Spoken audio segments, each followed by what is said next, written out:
বাংলাদেশের গাজীপুরে দাঁড়িয়ে আছে কুখ্যাত কাশিমপুর জেল। দিনে এখানে সব স্বাভাবিক মনে হলেও রাত নামলেই বদলে যায় পুরো পরিবেশ।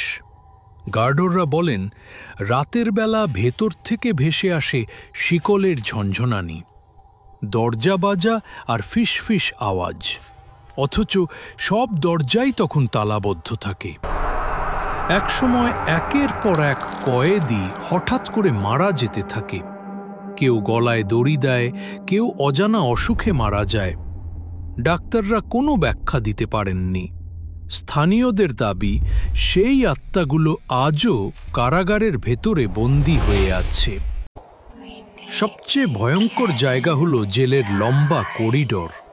অনেকে দেখেছেন, রাতের ডিউটিতে হঠাৎ মাঝখানে দাঁড়িয়ে যায় এক ছায়ামূর্তি, যার চোখ জ্বলজ্বল করে লাল আলোয়, কিন্তু কাছে গেলে মিলিয়ে যায়, রেখে যায় মৃত্যুর মতো নীরবতা।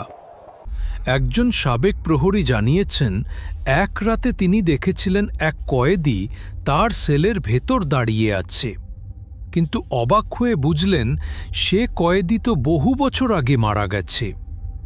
ভয়ে